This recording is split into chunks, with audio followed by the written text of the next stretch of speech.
নমস্কার, আমি স্বপ্না। দেশ এবং দেশের বাইরে যে যেখান থেকে ভিডিওটি দেখছেন, আপনাদের সবাইকে অনেক অনেক শুভেচ্ছা। স্বপ্নাস ব্লগে সবার আমন্ত্রণ। প্রতিদিনের মতো নতুন একটি পর্ব সাজানোর প্রয়াস করছি আমাদের ঘরোয়া রান্নাবান্না, খাওয়া দাওয়া এইসব বাস্তব চিত্রগুলি নিয়ে। আশা করছি আপনাদের সবার ভালো লাগবে। তাই অনুরোধ রইল, পর্বটি প্রথম থেকে শেষ পর্যন্ত দেখুন। পাঁচন রান্নার জন্য বড় একটা মিষ্টি কুমড়ো আনা হয়েছিল। ওই কুমড়োর বিচিগুলো আজ ভর্তা করব। আগে কুমড়ো বিচিগুলো থেকে খোসা ছাড়িয়ে নিতে হবে। কুমড়ো বিচি থেকে পিচ্ছিল ভাবটা দূর করার জন্য বাসন মাজার একটু ছাই নিয়েছি, ওটা দিয়ে একটু মাখিয়ে নেব। তারপরে অনায়াসে কুমড়ো বিচিগুলো খোসা ছাড়িয়ে নেব। বেশিক্ষণ সময় লাগবে না, দুইজনে মিলে একসাথে করে নেব। উনি এখানে বসে বসে টিভি দেখছেন, টিভিতে খেলা দেখছেন। তো আমি এই সুযোগে কুমড়ো বিচিগুলো এখানে নিয়ে আসলাম। খেলা দেখতে দেখতে দুজনে মিলে বিচিগুলো খোসা ছাড়িয়ে নেব। আপনি যদি আমাদের চ্যানেলে নতুন হয়ে থাকেন, সম্পূর্ণ পর্বটি দেখার পর যদি একটু ভালো লাগে, আমার অনুরোধ রইল চ্যানেলটি সাবস্ক্রাইব করে আপনার মূল্যবান মন্তব্যটি লিখে জানাবেন। ফেসবুক থেকে ভিডিওটি দেখে থাকলে পেজটি ফলো, লাইক, শেয়ার করে আপনার মূল্যবান মন্তব্যটি লিখে জানাবেন। যে কোনো গঠনমূলক মন্তব্য করতে পারেন, কোনো সমস্যা নাই। আমি আপনাদের সকল মন্তব্যের উত্তর দেব। অল্প সময়ের মধ্যে কুমড়োর বিচিগুলো থেকে খোসা ছাড়িয়ে নিয়েছি। এখন এগুলো পরিষ্কার করে ধুয়ে নেব।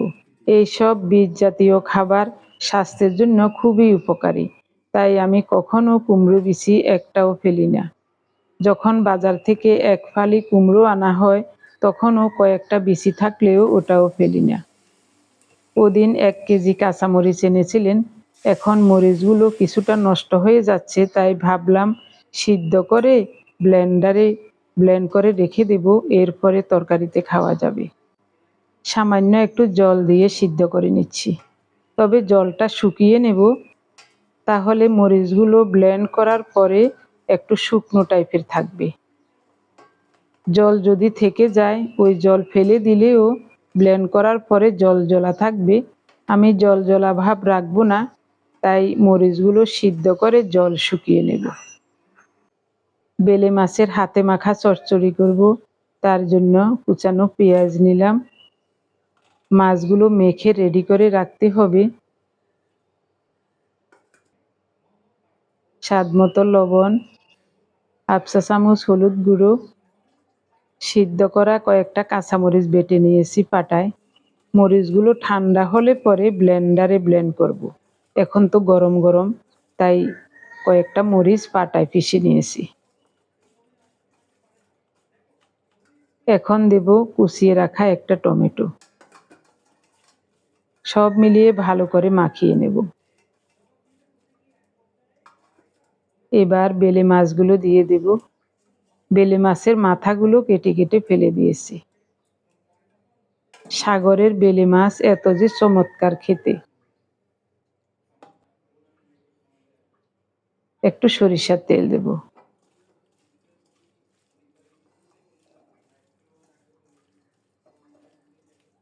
এভাবে ছোট মাছের হাতে মাখা চচ্চড়ি আমাদের কাছে খুব ভালো লাগে। আজ কাঁচামরিচ বাটা দিয়ে করছি, আজ আরো চমৎকার হবে মনে হচ্ছে। খুব সুন্দর মতো মাখিয়ে রেডি করে রাখলাম। এখন রান্না বসাবো।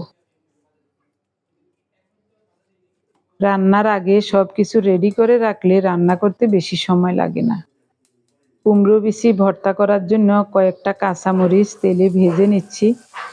একটা পটলও কুচিয়ে দিয়ে দিলাম। স্বাদ মতো লবণ দিয়ে মরিচ আর পটল ঢেকে ঢেকে খুব সুন্দর মতো ভেজে নেব।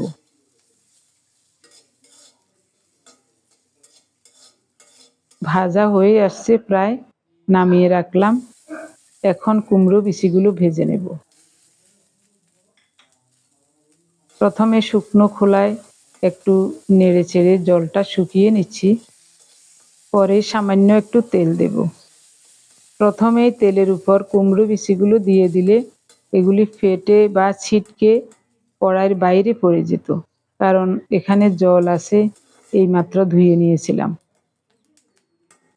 আগে জলটাকে ভালো করে শুকিয়ে নিয়েছি, এখন সামান্য করে তেল দিলাম, ঢেকে রাখলাম। যদি ফাটে না, একটা বিচিও ফাটে নাই, কারণ কুমড়োটা ফাঁকা, সবগুলো বিচি পরিপূর্ণ এবং পোক্ত, এই কারণেই ফাটে নাই। কুমড়ো বিচিগুলো লাল লাল করে ভাজা হলে আগ থেকে ভেজে রাখা কাঁচামরিচ আর পটল দিয়ে দিলাম। এরপর কুচানো পেঁয়াজ দিব, 2টা মাঝারি সাইজের পেঁয়াজ কুচিয়ে রেখেছিলাম দিয়ে দিলাম। সব মিলিয়ে নেড়ে চেড়ে একটু ভেজে নেব। মরিচ আর পটল ভাজার সময় পরিমাণ মতো লবণ দিয়েছি, আর লবণ দিতে হবে না। আজ কুমড়ো বিচির বাটা করব ব্লেন্ডারে।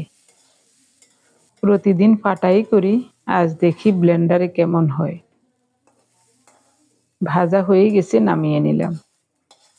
ইন্ডাকশন ওভেনে রান্না করলে গ্যাস বাঁচত, কিন্তু এত অল্প রান্না এত বড় কড়াইতে ভালো হবে না, তাই এখানেই করে নিচ্ছি।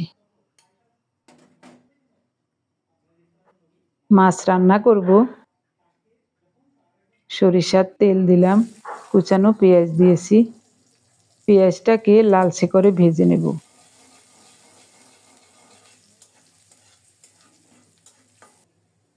এখন দেব মাখানো বেলে মাছ। বাটি থেকে সব মশলাগুলো টেনে দিয়ে দেব, পরে সামান্য করে একটু বাটি ধুয়ে জল দেব, না দিলেও চলে, তারপরও বাটি ধুয়ে সামান্য করে একটু জল দেব। আমার মা বলতেন, রান্না করার সময় যে কোনো শাক সবজি মাছ মাংস যেটাই হোক, যেই জিনিসটা রান্না করার জন্য নিয়েছি ওটা থেকে যদি কিছুটা অংশ বাদ পড়ে যায় বা থেকে যায়, অনেক সময় আমরা রান্নার সময় কড়াইতে যখন তরকারি ঢেলে দেই চুলার চারপাশেও কিছুটা পড়ে যায়, 1টা 2টা হয়তো পড়ে যায়, ওই রকম কিছুই যেন বাদ না যায়। সব কিছু যদি রান্না করা হয় তাহলে তরকারিটা খুব ভালো হয়। মায়ের এই কথাটা আমি এখনো মানি, কি জানি আমার কাছেও তাই মনে হয়।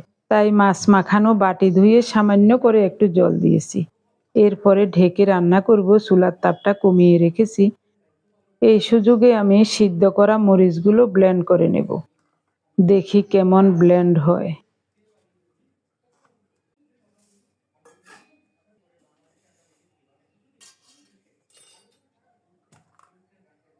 খুব সুন্দর মতো বাটা হয়ে গেছে, একেবারে মনের মতো হয়েছে। রংটা দেখুন কত সুন্দর। শুধু কাঁচামরিচ যদি ব্লেন্ড করতাম এটার রং হতো কালো টাইপের। এখন রংটা কত সুন্দর হয়েছে সিদ্ধ করে নেওয়াতে, আর জল জলা ভাবও নাই, শুকনো শুকনোই আছে। এখন সবগুলো মরিচ একসাথে দিয়ে দেব। একটু বেশি হয়ে গেছে, তারপরেও একত্রে দিয়ে দিলাম, দেখি হয় কিনা। এটাও হয়েছে, তবে আগেরটার মতো অত মিহি হয় নাই, তারপরও চলবে, আর দেব না। কাঁচামরিচ তো এমনিতেই কেটে কেটে তরকারিতে দেওয়া যায়, তারপরেও একটু ব্লেন্ড করে নিয়েছি সিদ্ধ করে, এতে করে যে কোনো তরকারির রঙও সুন্দর হবে। ব্লেন্ডারের জার থেকে যতটুকু পেরেছি মরিচগুলো টেনে নিয়ে নিলাম। এখানেই কুমড়ো বিচিগুলো ভর্তা করে নেব, আজ আর পাটায় বাটবো না। দেখি মরিচ যখন এরকম ব্লেন্ড হয়েছে এটাও হবে।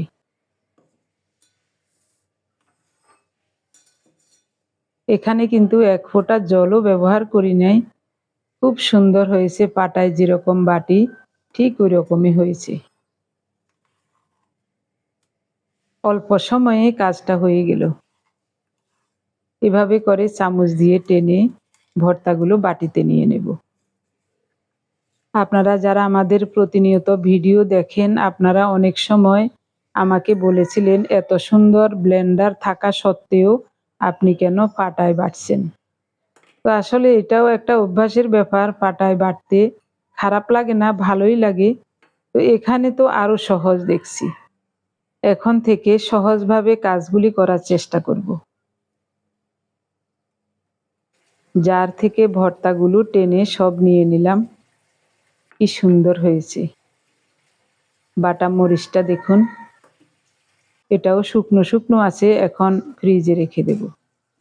এদিকে বেলে মাছের তরকারিটাও খুব সুন্দর মতো রান্না হয়ে যাচ্ছে। চুলার তাপটা একেবারে কমিয়ে রেখেছিলাম। একেবারে বেশি শুকাবো না, এরকমই একটু ভিজা ভিজা রাখবো। আবারও ঢাকা দিয়ে 2-3 মিনিটের মতো রান্না করব, এরপরে চুলাটা অফ করে দেব। এদিকে জাল দিয়ে নিচ্ছি একটু চৈত্র সংক্রান্তির পাঁচন, আরও আছে ফ্রিজে।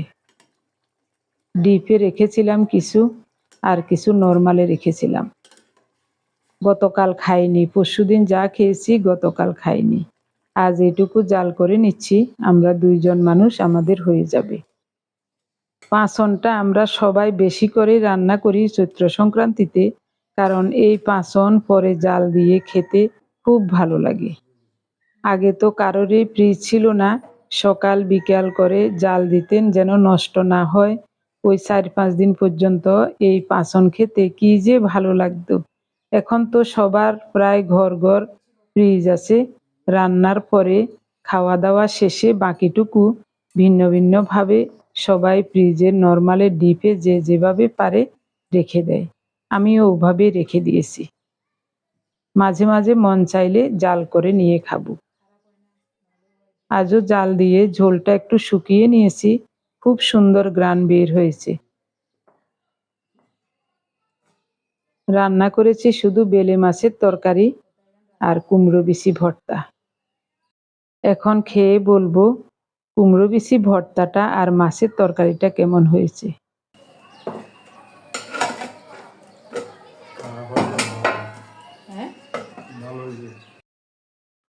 উনি মুখে দিয়েই বলছেন ভালো হয়েছে।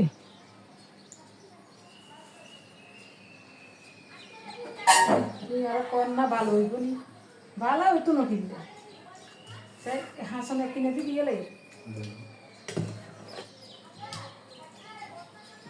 আরে হাসন করলে কত কথা, আমরা যেভাবে খাই এইভাবেই রান্না করি, মানুষের কথা মতো করুন কত ইয়া করে মানুষ।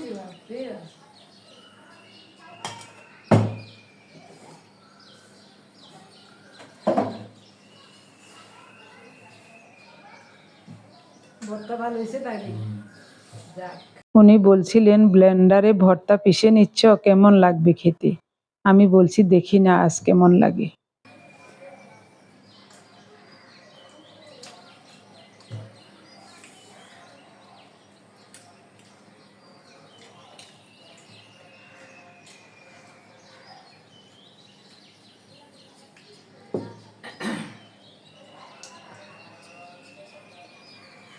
দারুণ হয়েছে ভর্তা।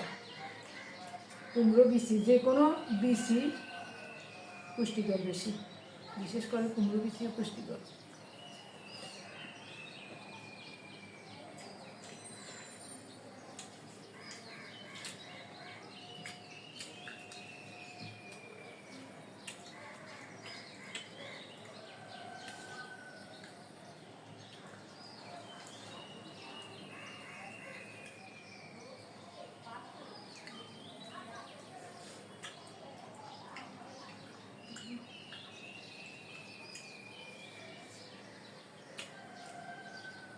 পাঁচন কেমন লাগে, খাইছো নি পাঁচন?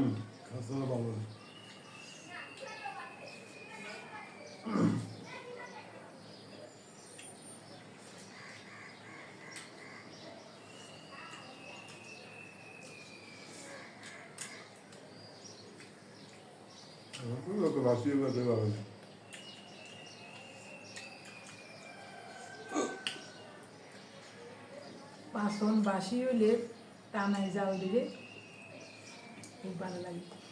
আজকেও ঝোল শুকারেছি।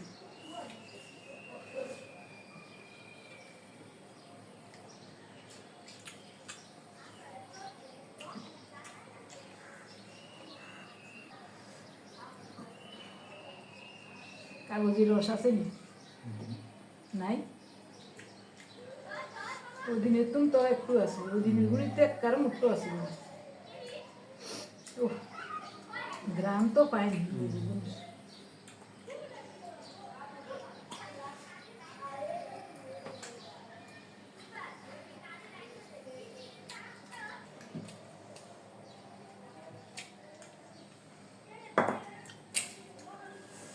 কাঁচামরিচ বাটা দিয়ে রান্না করছি। কাঁচামরিচ এখন খাই শেষ করি, আর গুঁড়ো মরিচ দিতাম না তরকারিতে কদিন।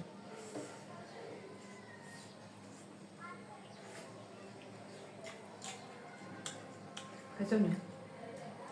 কেমন আছে এটা? ভালো হয়েছে। ফলের দরকার নিলে 80 টাকা করে কাঁচামরিচ, নিলে 40 টাকা।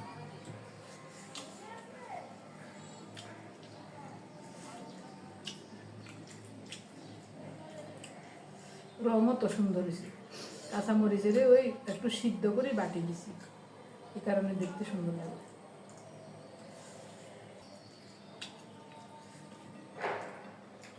এবারে মাছ আনছো তো, সব মাছ পাইনি। আমার প্রিয় ভাই বোন বন্ধু স্বজন, আপনারা যারা প্রতিনিয়ত ভালোবেসে আমাদের ভিডিওগুলি দেখে যাচ্ছেন এবং ভিডিও দেখে সুন্দর ও গঠনমূলক কমেন্টস করে আমাকে কাজ করার শক্তি এবং সাহস জুগিয়ে যাচ্ছেন, আমি আপনাদের সবাইকে জানাই অজস্র অজস্র ধন্যবাদ, অভিনন্দন এবং কৃতজ্ঞতা। সেই সাথে আজকের পর্বটিও কেমন লেগেছে অবশ্যই কমেন্টস করে জানাতে ভুলবেন না। তবে দুইটা রান্নাই খুবই চমৎকার হয়েছে। যেমন হয়েছে কুমড়ো বিচি ভর্তা, তেমনি হয়েছে বেলে মাছের তরকারিটা। আর চৈত্র সংক্রান্তির পাঁচনের কথা তো কি বলবো, ওটা তো স্বাদের মধ্যে সেরা স্বাদের একটা রান্না হয়েছে। সবাইকে অজস্র অজস্র ধন্যবাদ, অভিনন্দন এবং কৃতজ্ঞতা জানিয়ে আজকের পর্বটি এখানে শেষ করব। সবাই ভালো থাকুন, দেখা হবে আগামী পর্বে।